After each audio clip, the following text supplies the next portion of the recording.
You mentioned how journalism can have different arms in different ways. I mean, especially now with you see something happening and Hmm. everybody takes out their phones, Right, right. and next thing you know, it goes on social media, and then after that, you have a report coming out. So, with that being said, uh, uh, one of those arms that can extend out of journalism would be opinions. We know that to be true whenever we have people like a Sean Hannity who openly says, "I'm an opinion host."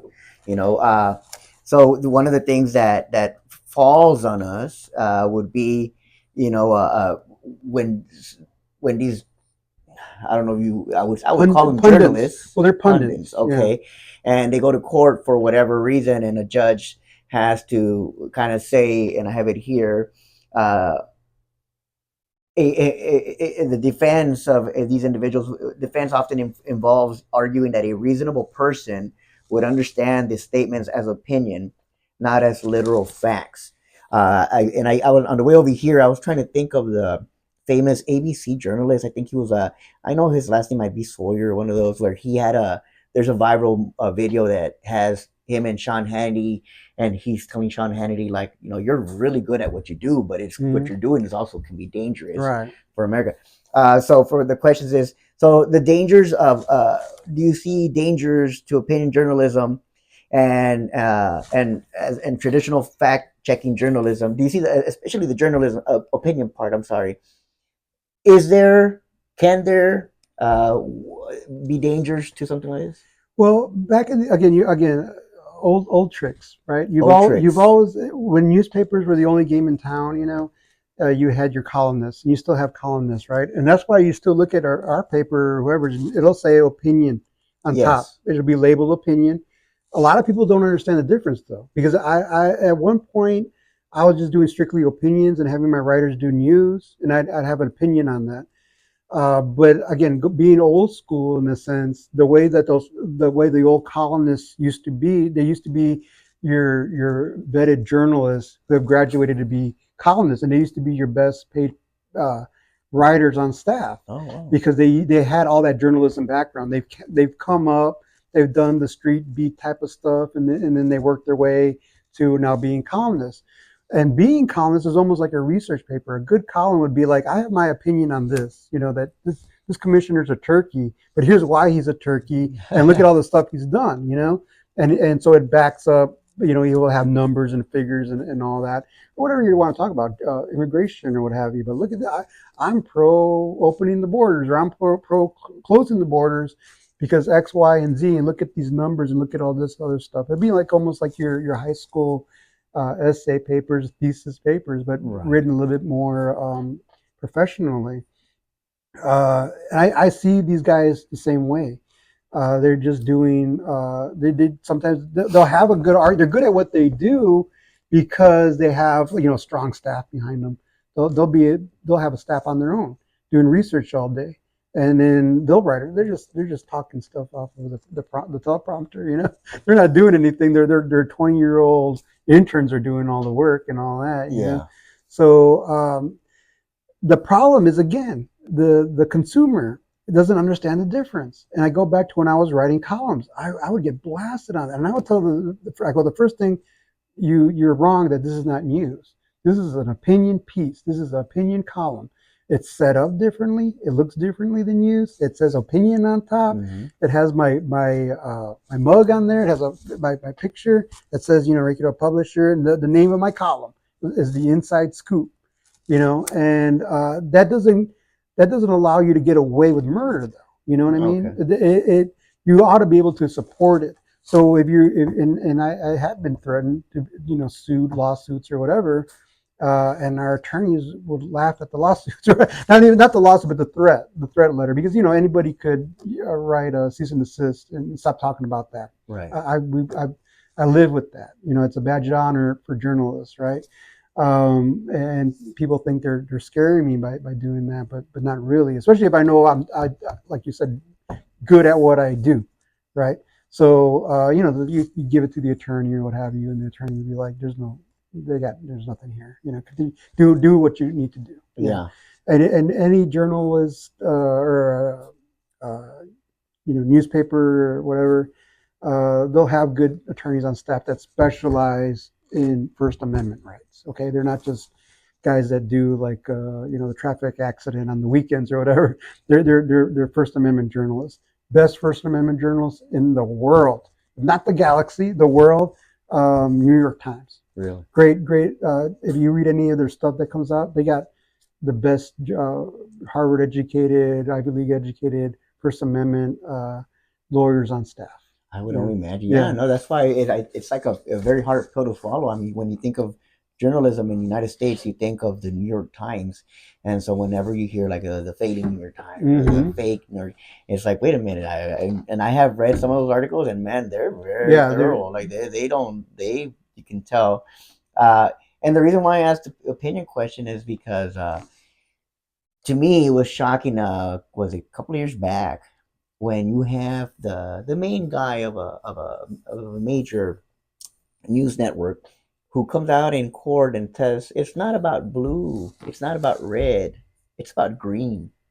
And it's like, whoa, okay, well, he's looking more of it from the money part that he's getting right. from this, what I guess you'd call clickbait or Sure. feeding into the fears and opinions and stuff like that.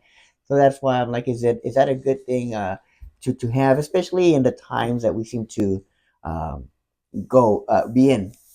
So now my next question is one that has been it's been debated.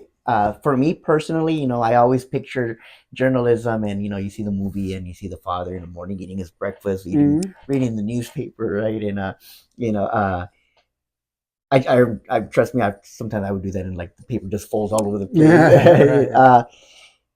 But is the is it a is it as we newer I guess forms of getting newer forms of getting or news, is that something that will continue? Do you see it kind of being phased out?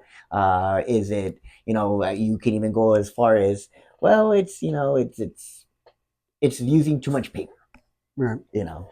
Well, I think it's evolving. It's always evolved some form or another. Like I said, the death of the newspaper has been told time and time again. And the advent of radio, the advent of recording devices, the advent of TV. Everybody was saying it's now we got podcasts, and of course we got social media or whatever, and the paper might evolve to be totally digital. We're digital, and it's amazing how much that's grown as it's a segment of our business. So I could see it eventually not being a physical media anymore, and just being digital. And that's fine as long as you figure out how to make money off of that and be able to pay your journalists because again they're skilled Yeah. individuals. Um, Again, I think it's going to be up to the consumer. And we talked about this. There's that segment that says we're so they're taking away my rights. I can't say anything anymore. And what's happening is that what they're talking about is that you put something on social media, it might be something controversial, and you're going to get a bunch of people saying stuff back. You have to live with that. And people are like, they're trying to silence me. No one's trying to silence you. It's just that you never had that experience, because you might have that conversation in Thanksgiving with your family, and all of Mm-hmm. a sudden your brother or your cousin or your daughter doesn't agree with your opinion. Now that's happening every day, and you're saying stuff like that. Just some people they don't have a filter, right? So they're saying controversial stuff, and then they're saying from their own friends, "How could you say that?" Or "That's racist," or "That's whatever." That's the marketplace of ideas. The fact of the matter is, there's never been a time in human history where you had more rights to say what you want to say because you have that thing in your hand. So you could say what you want to say, but you got to be prepared. That's what America's about. That's what the First Amendment's about. Say what you're going to say, but be prepared to have a discussion about it. Okay. And if your opinion doesn't hold weight, you have to either surrender that opinion and say, you know what, you're right. I've done that. I said, yeah, you got a point there. That's a good point. Or that's a good point, but here's my other point on this. Right. And my hope, and it might be a false hope, is that in the marketplace of ideas, the best idea is going to win. So ultimately, people are going to be like, you know what, this what we're going through right now, whatever it is wrong. So we have to correct it. So I think, like we were talking about, social media has its place in society, just like the television, just like the newspaper, just like, and again, if the newspaper is digital, that's fine, as long as it's out there. And just like all these other media, and that's why they call it media, is because it's just like you're hoping that the best ideas are going to come through, and that's my hope. Is that a lot of people say, well, this is going to be the end of us. But again, look at the facts. Look at the fact that our voting habits haven't changed all that much. So again, we were talking about the last election. I think the last election had a lot to do with the economy, and you had someone saying we're offering the alternative, and by the way, those people are to blame for all your ills. Then you have middle class America saying, "Man, I used to be able to afford my home. I used to be able to afford my health care. I used to be able to be a teacher and do all that, and I can't do it anymore. What's going on?" And if you're saying I have to blame somebody, that's the easy answer, and Right. then you find out those answers aren't easy. So again, will we see America turn around again and just say, you know what, we went way too far. We might have gone too far before on the other side. Now we've gone too far on this side, and I don't like what's going on. I think eventually, if we keep the same mechanism in place, that's going to happen. We're going to bounce back. Um, And I really do hope that we can get out of this funk and go back to how we see traditional journalism. Uh, I know I think a lot of people, a good number of people, kind of somewhat question journalism now, and it's like, wait a minute, that one's right, but and the example that I say here is, this is in this last election we saw like Jeff Bezos, who owns the Washington Post, uh, has been written about that. First time in the history of, I guess, that they don't endorse a candidate or whatever you. And it makes you wonder, like, well, it's part of this oligarch, and yada, yada, and people will make that debate, and it's to the point where what was once coined in the last 10 years or so, the coined of fake news yeah. seems to kind of morph, and it's obviously to a point where people now are saying, well, if that's fake news, then who do we listen to? Which one is right? So I hope newspaper continues to thrive. For me personally, I don't know. I guess for me, even when it comes to the book, I'd rather read a book than Yeah. an ebook because I just hate going back and what did I read on that other page? And for me, And I wonder how much that is just the fact that we're of a certain age and we're used to it that. could be. Yeah, Um, I would imagine so. because I believe my kids are more into digital. I still can't read a newspaper or a magazine, and I struggle to read a article online. It's just not my thing. I'd rather have, like what you were saying, a book or what have you. But Yes. again, we're trained that It way. could, yeah, I would imagine so. These today's digital natives, Yeah. they can do several things. So and last to last in this one here. So what kind of advice would you tell an individual who's getting media? Because you hear a lot of like, pues lo vi en el Facebook, lo miré en el Facebook, and Yeah, a lot of people how say can that. a person distinguish factual reporting from sensational reporting?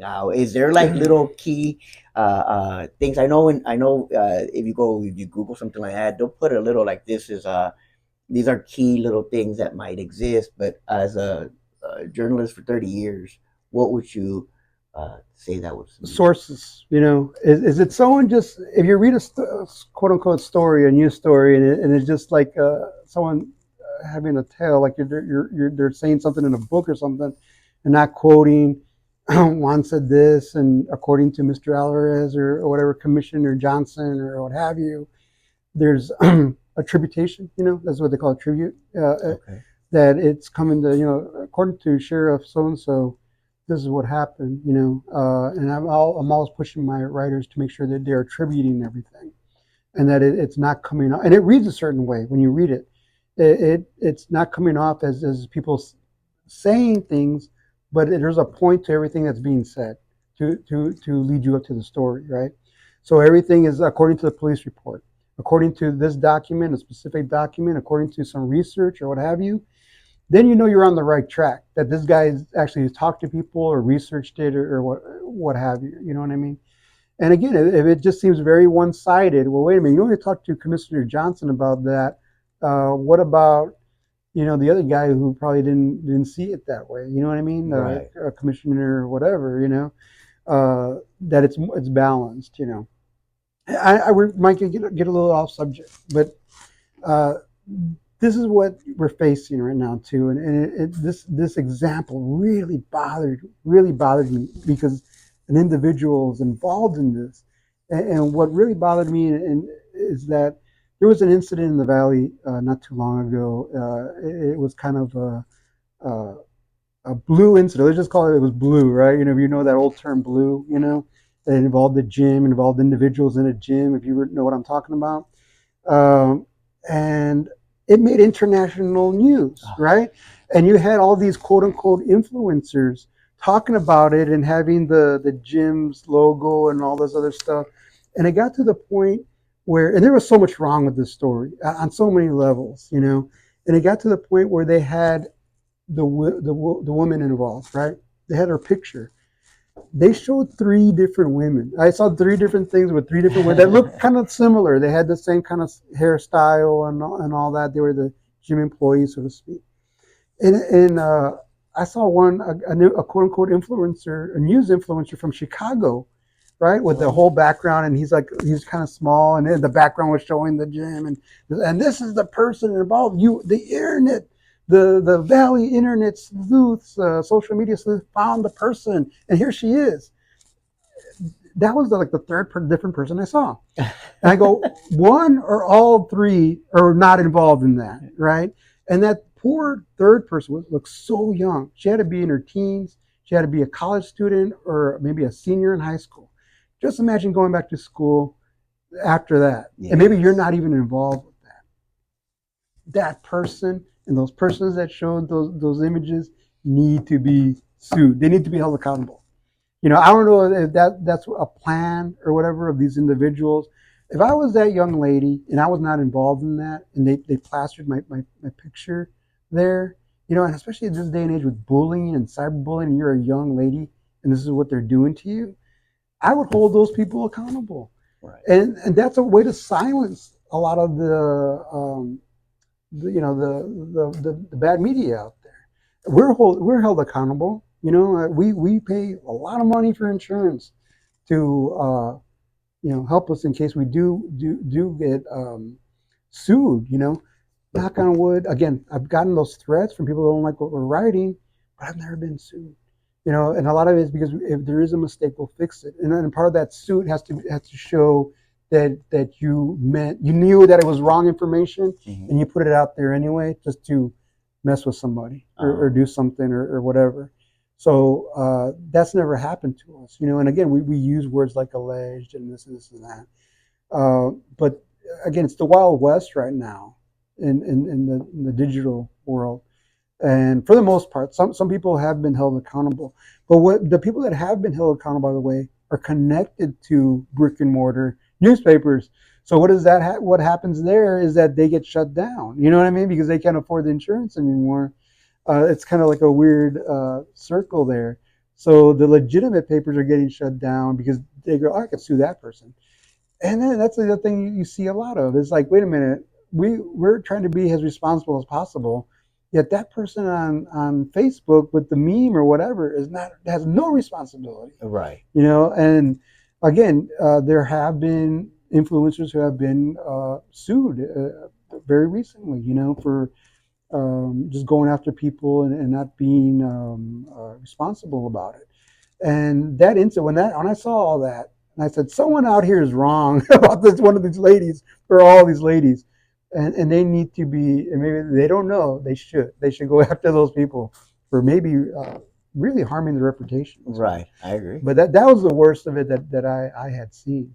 Now again, if you want to do a legitimate story about it, because I think it's a legitimate news story, do it, but be responsible, and that angle, because no one wants to see that. Yeah, no one wants to go to the gym and see that. At least I don't. Absolutely, no. I mean, again, the whole point of this interview was I want people to distinguish what would be opinion, what would be, Yeah. or make that it's going to fall onto the individuals who's reading this. Uh, it's going to be on their responsibility, what they call personal responsibility, how Yeah. you take this.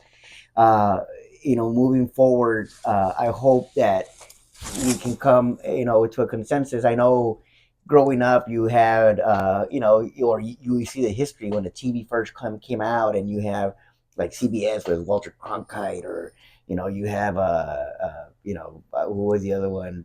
Tom Brokaw, I think, was Right. another one. You had these people that I remember watching here, and wow, it's ABC, CBS, PBS, even PBS. Are those like more traditional and more legit? We see like recently CBS getting sued and for editing. Mm. I mean, I always thought that's why they have an editing department. Yeah. That's Yeah. uh, That's their defense, by the way, just saying, hey, everything's edited. We have to edit, But of course, the other side is saying, well, you edited it to make that person look well, Miss Harris, to make her look good, and that was unfair. So, yeah, that's what 60 Minutes in a nutshell is saying. You know what I mean? yeah, and of course with that leads to people creating a distrust Right. to these news. Um, Well, it would be similar, I imagine, and I'm not going to be in defense of CBS, and I might not know the whole situation, but it'll be similar to us doing a news story, or maybe what you're doing here. You're going to cut the ums and the ahs and or whatever, and I'm not going to use, when I do a news story, I'm not going to use our entire interview. I tape everything. right. I'm not going to use all of it. It's impossible. I can't use the whole thing. That was almost like a scenario what CBS did. However, it would just, I think they posed a question and they sliced it, and she The had answer, an right? answer for something else, where she had tended to ramble.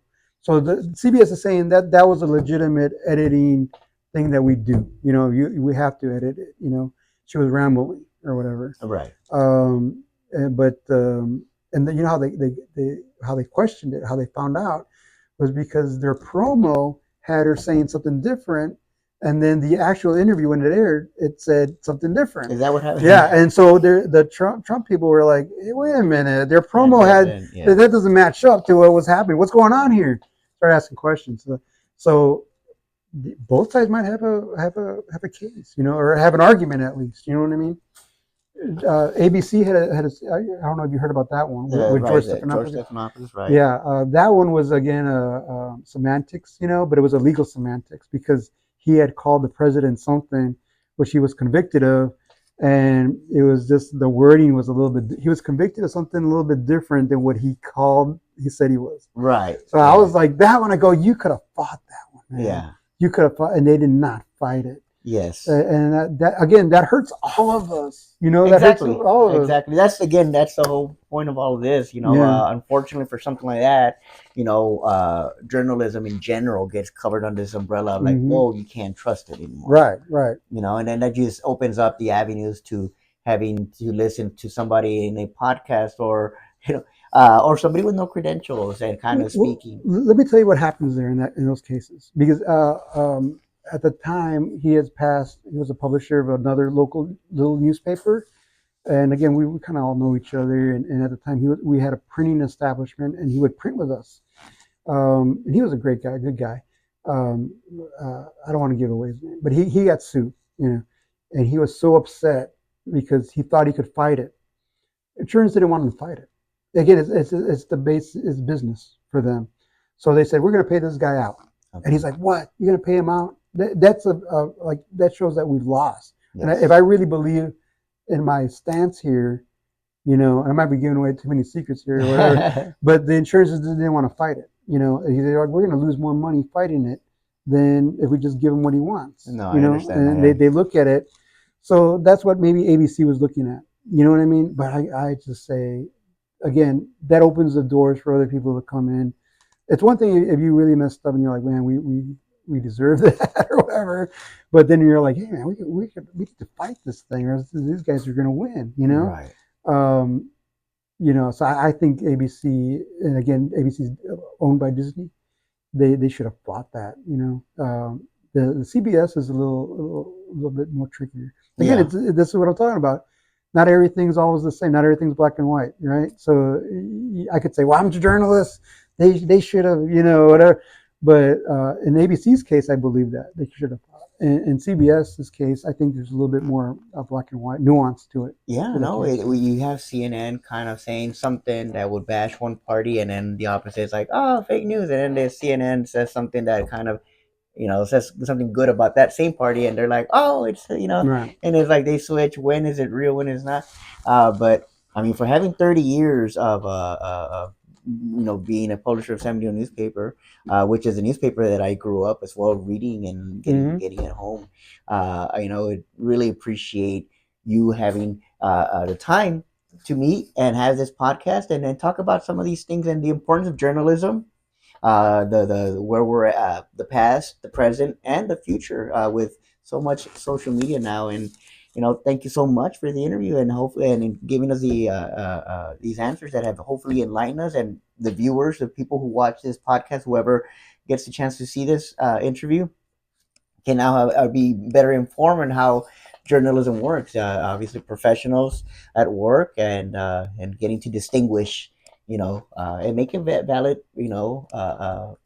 answer to personal answer, maybe make better decisions or Mm-hmm. whatever. So, Mr. Quiroga, I appreciate Yeah, I this. appreciate your time. It was Thank you fun. so much. Yeah, I had a good time. Absolutely. All Thank right.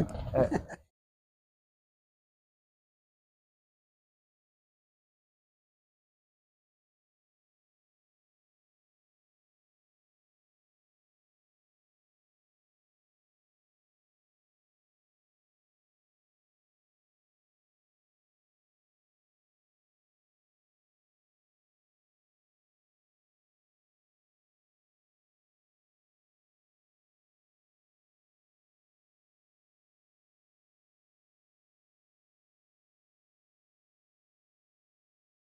All right. Hello, everyone. My name's.